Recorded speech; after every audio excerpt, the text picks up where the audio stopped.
আজকে বলা যায় এই বাঁশির সঙ্গে অসির দেখা কোথায় মিলবে, এটাই বড় বাসনা হয়। আসলে বাঁশিকে তৈরি করতে হবে তো এই অসির দ্বারা বাঁশির সৃষ্টি, বাঁশির দ্বারা অসি নয়। যেখানেই ঠাকুর তাকে ফুটো করতে 9টা ফুটো। মানব দেহটা একটা বৃন্দাবন, মানব দেহটাকে বলা হয় একটা বাঁশি স্বরূপ। কিন্তু দেখবেন 10টা চিত্র, চোখ দুটো, কান দুটো 4টে, নাকের ফুটো দুটো 6টা, মুখ একটা 7টা, পায়খানার দ্বারা একটা, প্রস্রাবের দ্বারা একটা, 9টা হয়ে গেল। একটা নাভিকুণ্ড আছে, এটা বন্ধ হয়ে যাবে, কান্না ফুটো। এ ফুটোতে সুর ওঠে না। বাঁশি ফুটো যদি ভাবা যায় তাহলে মতান্তরে দেখুন আমি আরো ফুটো পার করতো। মেয়ে ছেলেদের কানের ফুটো, নাকে সানিয়া মির্জা পড়বে, সেখানে ফুটো বেরিয়ে যায়। এ 12 রকম ফুটো হইল বাঁশির দ্বারা। বাঁশির সৃষ্টি কোথায়? ফুটো থেকে দেহ তত্ত্বের বাঁশি আর ওই বাঁশের বাঁশি এক করতে যেও না, কোনোদিন হবেও না। আমার বলছে প্রদীপ দেখে নিও, ওই 4 নম্বর যেন 6 নম্বর ঘরে না।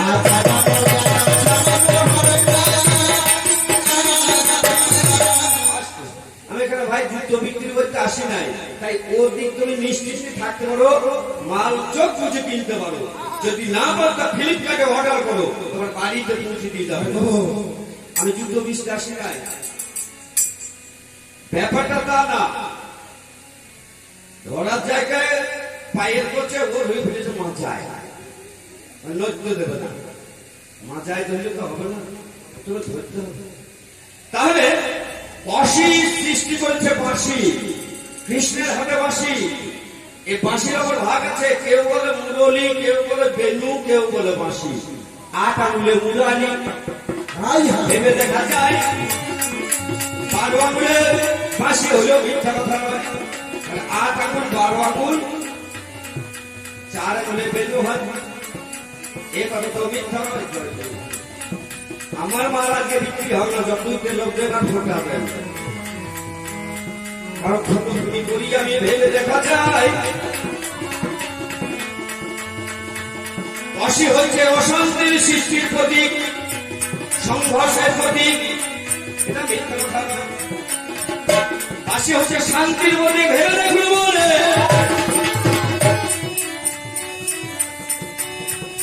ফুটবল খেলতে গেলে একটা রেফারি থাকে, বলবো না খেলে আউট হলে শুরু হলে বিচার করা যায়, একটা শুরু করে হুইসেল সে জন্য নিতে যায়। কিন্তু রেফারি যদি ভুল হয় আর বাঁশি তো নাই।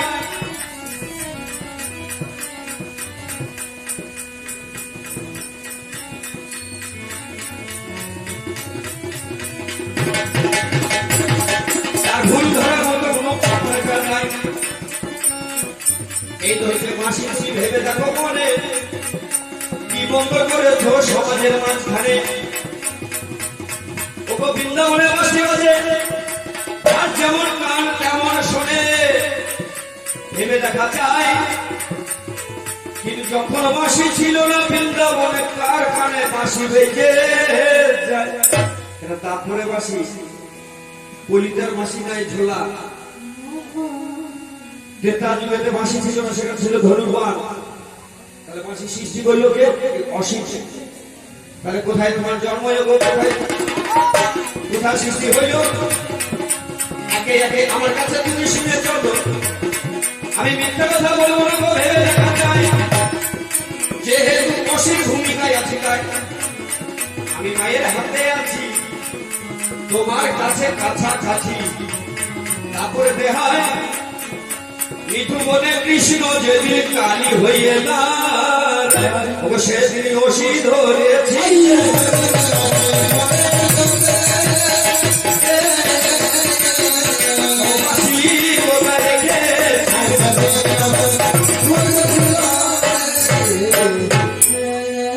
জটিলা কুটিলা আয়ানের কাছে গিয়ে বলে দিচ্ছে, দেখো আমাদের ঘরের গোবর কাণ্ড, দেখো দেখো কি করছে। সেই নন্দের বেটা চিকন কালা তার সঙ্গে ঢলাঢলি করছে। বড় একটা মুকুট নিয়ে গেছে, কাঠের চেলা, নিয়ে যখন যাচ্ছে আয়ানকে দেখে স্বয়ং কৃষ্ণ কালী হয়েছে আর শ্রীমতী রাধারানী কালী স্তব পাঠ করছে। সেদিন মাসিটাকে কোচরে গুঁজে অসিদ্ধ হয়ে হয় ওই আয়ানের কাঠের তেলা থেকে ওর প্রাণ বেঁচে ওইখানে মোদের দেখা শোনা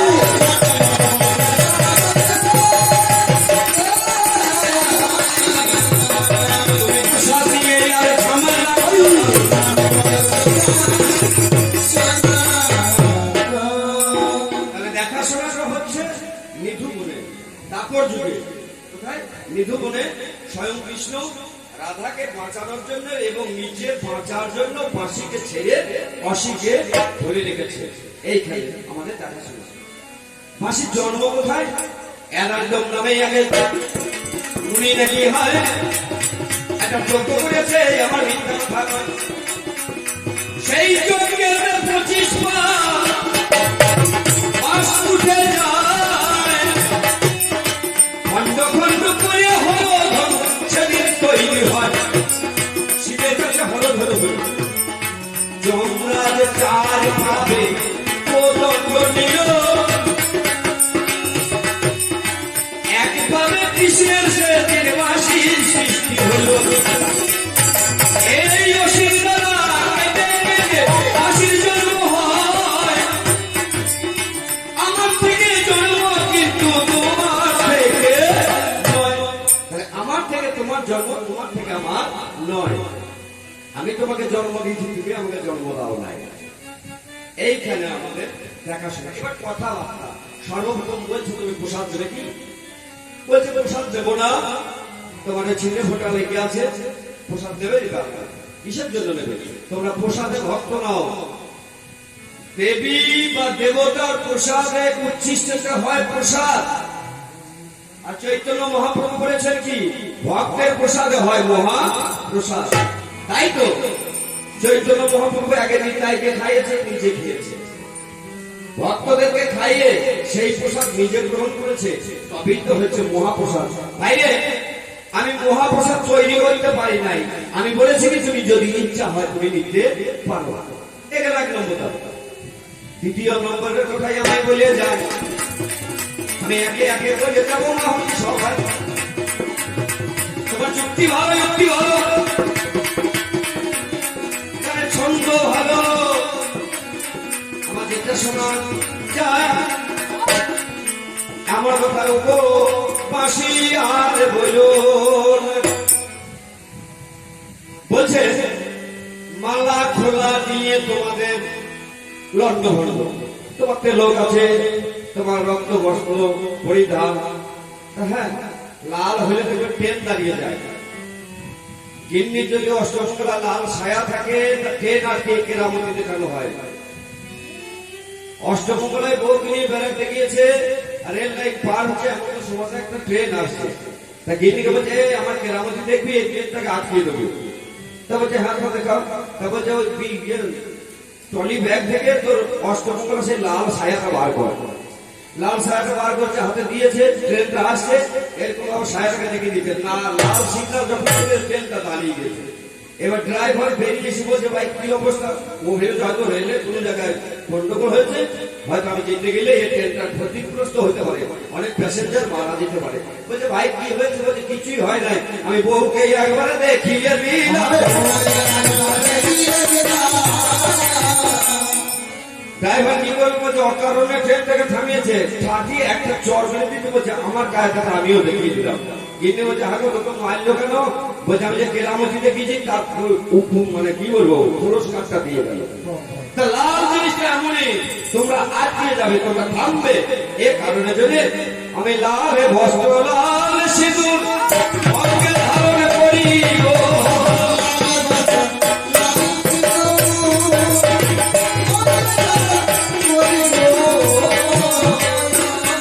আমি মালা জোড়া নিয়ে বসে আছি এই উপায় করি।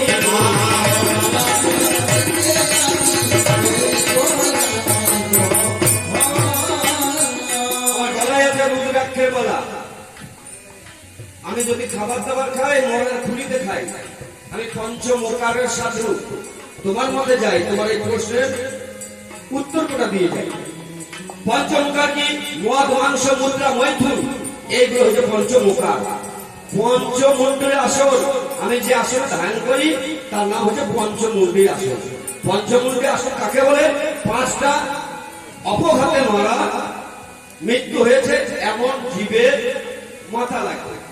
সর্বপ্রথম কালো বিড়ালের মাথা, কালো পেঁচার মাথা, কালো সর্পের মাথা, চাঁড়ালের মাথা, কিন্তু গলায় দড়ি দিয়ে বিষ খাওয়া হতে হবে, ব্রাহ্মণের কুমারীর মাথা। এই পাঁচটা মাথা নিয়ে হয়েছে পঞ্চমুণ্ডের আসন। যদি তোমার দিকে যায়, তোমার আছে পঞ্চতত্ত্ব, গৌরাঙ্গ, নিত্যানন্দ, অদ্বৈত, শ্রীবাস, এইভাবে পঞ্চতত্ত্ব, আর আমার আছে পঞ্চমুখা। তাহলে তোমারও পাঁচ, আমারও পাঁচ, মধ্যখানে আমরা ব্যক্তিগত ভাবে দিয়ে দিচ্ছি খালি কোটা পাঁচ। তাহলে কি কারণে? আমি জগতের মঙ্গল করার জন্য, জগৎকে শান্তিতে রাখার জন্য, আমি সাধন ভজন করার জন্য মালা ঝোলা আমি নিয়েছি। আচ্ছা বলো তো, তোমার ওই বাঁশিতে কি হবে? বাঁশিতে কি মঙ্গল করেছো? কি উন্নতি করতে পেরেছো? কি অবদানটাই বা রেখেছো? তবে হ্যাঁ, একটা জিনিস তুমি পারদর্শী, ওই গোপীদের বস্ত্র নিয়ে কদম ডালে রাখতে পারো, বাঁশিতে ফু দিয়ে ওই পরের বউগুলোকে বাইরে করতে পারো, এইটাই তোমার ভালো ট্যালেন্ট আছে, এছাড়া কিছু নেই। বাঁশিতে সুর দিলে শ্রীমতী রাধারানী ছুটে আসে, বাঁশিতে সুর দিলে রাসলীলা করতে আসে। এমন গোপীদের মন মজিয়ে দেয় যে এক কানেতে কানের পড়েছে আর একটাই পরে নাই, একটা হাতে পোলা পড়েছে আর এক হাতে পরে নাই, এক চোখেতে কাজল দিয়েছে আর এক চোখে দেয় নাই, এক পায়েতে আলতা পড়েছে এক পায়েতে পরে নাই, এক পায়েতে নপুর আছে আর এক পায়ে নপুর নাই, অর্ধেকটা কাপড় পড়েছে অর্ধেকটা পরে নাই। এইরকম অবস্থায় তারা বনের মধ্যে ছুটে এসেছে তোমার ওই বাঁশি শুনে। পরবর্তীতে আক্ষেপ করছে কি পোড়া বাঁশি, ভালোবাসি তো কই বলে নাই, বলছে পোড়া বাঁশিতে ঘরে থাকা যায়। এই কাজটা করতে পারো, এই কাজটা করে তোমার লাভটা কি হয়েছে? জগতে কি শিক্ষা দিয়েছো? আরে বাঁশি দিয়ে হয় তাই বা কি? তোমার অবদানে একটু ভুলে বলো,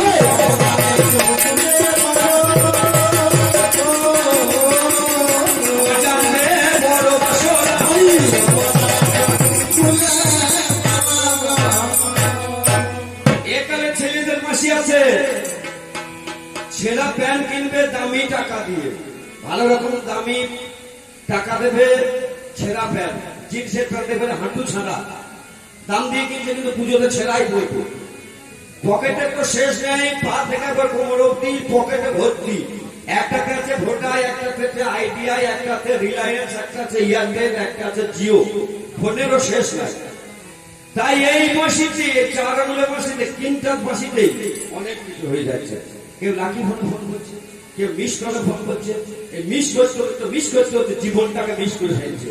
তোমার ওই পথ ধরি কেরালায় কাজ করতে গিয়েছে, কিনটার ফোন নিয়ে, ওখান থেকে দেখছে কেমন আছে প্রেমিকটা, তাকে আশ্বাস দিচ্ছে ওগো বৈশাখ মাসে বাড়ি যাচ্ছি, টাকা পয়সা গুছিয়ে নিয়ে যাবো, জ্যৈষ্ঠ মাসের মধ্যে তোমাকে বিয়ে করবো। তবে যে না বাবা তো মায়েতে তাড়াতাড়ি করছে, লোক দেখাদেখি করছে, অনেক সম্বন্ধ এলো, তুমি কি বলছো বলো, যদি হয় তা বলো, না হয় তো ছেড়ে দাও, আমার বাবা কিন্তু দেখাশোনা করছে। তবে যে না আমি যাবো তা তোমাকে বিয়ে করবো, তুমি এ কটা দিন থাকো। তাই ফোনেতে গান ধরে বলছে ও গো পরাণের পিয়া আমার ময়না টিয়া, বছর শেষে বাড়ি এসে করি বিয়া,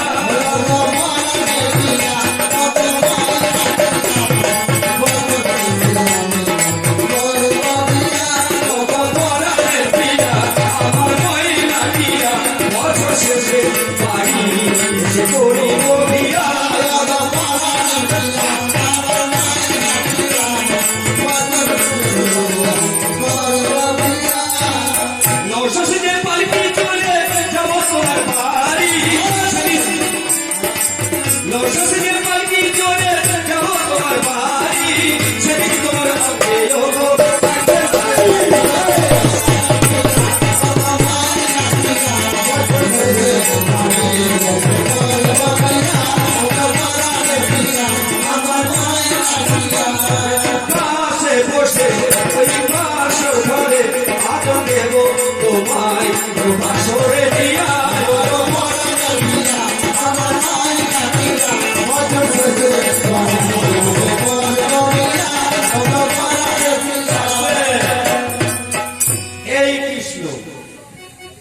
বাঁশির জন্য অশান্তি যুদ্ধ হয় রাস্তায়, এই বাঁশির জন্য যুদ্ধ হয় দোতলায়, এই বাঁশির জন্য যুদ্ধ হয় দোতলায়, এই বাঁশির জন্য যুদ্ধ হয় কোণে, এই বাঁশির জন্য অনেক ছেলে মার খায়।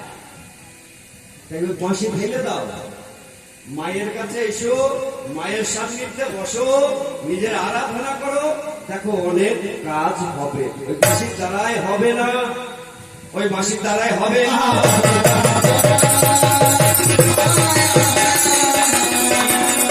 ওই বাঁশি তুমি আর ধরবে না। একদিন শ্রীমতী রাধারানী বলেছিল, আমাদের যতগুলো গোপী আছি ততগুলো বাঁশি দিতে হবে। আচ্ছা, 25 পাপ পাশ হয়েছে যজ্ঞের মধ্যে, এরাড্ডম উনি যজ্ঞটা করেছিল, 25 পাপ পাশ উৎপন্ন হচ্ছিল। তাহলে আপনারা চিন্তা করুন, এক পাবে যদি বাঁশি হয়, তাহলে রাসলীলা করার সময় যতগুলো গোপী ছিল, বলছে 1600 গোপী, বাবা এক একটা নয়, 1600 কৃষ্ণের গোপী দেখুন 1600, মানে দাঁড়িয়ে থেকো না, 1600 গোপী। আমার 8টা পাট রানী আছে, সবাই সেদিন বলেছিল আমরা বাঁশি নেবো। তাহলে সেদিন বাঁশিগুলো কোথায় পেয়েছিল? তোমার বাড়ি থেকে ঝাড় আছে, কেটো চর করুন, যেমন দেখবেন মেলা খেলাতে কোকিল বাঁশি, তারপর বেলুন বাঁশি, অনেক রকম বাঁশি তৈরি করে বাঁশের মধ্যে গুঁজে দিয়ে বিক্রি করে। তোমার কি কারখানা ছিল? এইখানেই তো গন্ডগোল, এইখানেই তো আমার দ্বন্দ্ব, এইখানেই তো তোমার সঙ্গে আমার পার্থক্য। বলছো কোথায় কথা? বৃন্দাবনের অপ্রাকৃত নবীন মদন,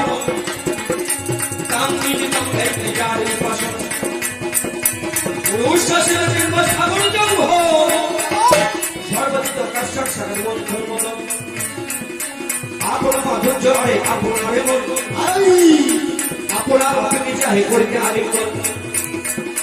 সংক্ষেপে কহিল এই কৃষ্ণের রূপ, এবে সংক্ষেপে কহি রাধারত্নের রূপ। কৃষ্ণের অনন্ত শক্তি তাহে তিনি প্রধান, চিনশক্তি মায়া চিনশক্তি নাম। অন্তরঙ্গ বহিরঙ্গ প্রকাশকে কহিতরে, অন্তরঙ্গ সর্বশক্তি সম্পাদিত করে। সাচ্চিদ আনন্দময় কৃষ্ণের স্বরূপ, অতএব সর্বশক্তি হয় তিনি রূপ। আনন্দের যে ভালো তিনি সবাইছে তিনি, চিরাংশে সংবিধানকে জ্ঞান করি বই। কৃষ্ণকে আল্লাহতে চাই নাম আল্লাহ দেবী, সেই সুখে তাদের সুখে আস্বাদে হবে। সুখরূপা কৃষ্ণ করে সুখ আস্বাদন, মায়া করে সুখ দিতে হলাদিনী কারণ। এই তো তোমার শান্তিপ্রিয় যদি যজ্ঞ হয়, ওটা বাঁশির দ্বারায় হয় নাই, ওটা অশির দ্বারায় হয়। আমি শান্তি যদি আনতে চাই, এতেই আনবো। তার জন্য বলে তুমি অনারম্বিত পান করছো বাঁশি, সবসময় কৃষ্ণের অধরে অর্থাৎ ঠোঁটের মধ্যে আছো, আর আমি কারণ অমৃত পান করছি। যদি বলা হয় বন্ধু বাঁশি একটা নারকেল ভেঙে খাও, তোমার বাবারও তাগত নাই। বাঁশি দিয়ে নারকেল ফাটাতে যাবে, বাঁশিটাই চাচ্ছে না হয়ে যাবে। এইখানেই দরকার দা, এইখানেই দরকার কাটারি, এইখানেই দরকার অশি। নারকেলের ছোবরা দেওয়া আছে, ছোবরাটাকে চিবিয়ে তার শ্বাস পাওয়া যাবে না, দাঁতটাই যাবে। তাহলে খোলাটাকে ছাড়িয়ে শ্বাসটাকে ফাটিয়ে তার মধ্যে ঠান্ডা জল পাওয়া যাবে, শ্বাস পাওয়া যাবে, নরম, খেতে তার সুমিষ্টি হবে। কিন্তু বাঁশি বেশি বলে যে আমি খুঁচি ওটাকে ইয়ে করবো, হবে না। তাহলে বাঁশি তৈরি করেছি আমি, বাঁশি যদি ভাঙতে হয় আমি ভাঙবো। বাঁশির সৃষ্টি কিছুই নেই, বাঁশির অবদান নেই। যদি আজকে যুদ্ধ লাগে, মারামারি লাগে, বাঁশির দ্বারাতে থামানো যাবে না। হ্যাঁ, একটা জিনিস করা যাবে, বর্তমান সমাজে বাঁশি দিলে ওই ছুরি কোটা লুটবে 100 দিনে, 5 তলাতে বসে থাকবে। যে বিড়ি খায় না সেও বিড়ি খাবে, 10 মিনিট বসবে। হুইসেলটা যখনই দেবো তখন একবার উঠবে, 9টা বাজলে বলবে না আমলে খাবো, আবার কখন যাবো। এ বাঁশিতে একটা কাজ হবে, 100 দিনের কাজ চলছে, এছাড়া বাঁশি কিছু হবে না। কিন্তু অসির দ্বারা সব হয়েছে, ভেবে যেগুলো করে একে একে বলে যাবো আপনাদের সঙ্গে ধারে। দেশে দেশে যুদ্ধ লাগে বিচার করা চাই, এই অসির দ্বারায় শান্তি আনে, বাঁশির দ্বারায় নয়। অসিদ্ধাতে দস্যুকে দমন করতে গেলে সেখানে অস্ত্রের প্রয়োজন, দস্যুকে ঠান্ডা করতে গেলে যুক্তির প্রয়োজন, দস্যুকে ভালোবাসতে গেলে একটু ভালোবাসার প্রয়োজন। ওটা বাঁশির দ্বারা কবু হবে না।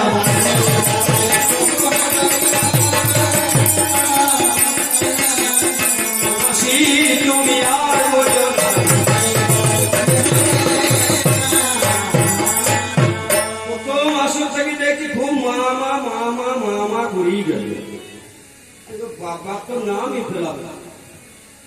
তুমি আজকে বাঁশির ভূমিকায় তুমি বাবাকে ডাকবে, আমি আজকে মা মা করে কান কাটাবো, তাই না? তৈলঙ্গ স্বামী, বামা খেপা, রামকৃষ্ণ, এই যে মহাপুরুষরা ছিল এখনো আছে, সেই মহাপুরুষদের কৃপা সান্নিধ্য আমরা মঙ্গলময় জগতে এসেছি, মঙ্গলময় জগতে সেই দেবীকে চিনিছি বা জেনেছি। বলো তো, হে ভগবান, হে বাঁশি, তুমি তো মানে কি বলবো, অনাদি আদি গোবিন্দ, সেই গোবিন্দের ঠোঁটের মধ্যে থাকো।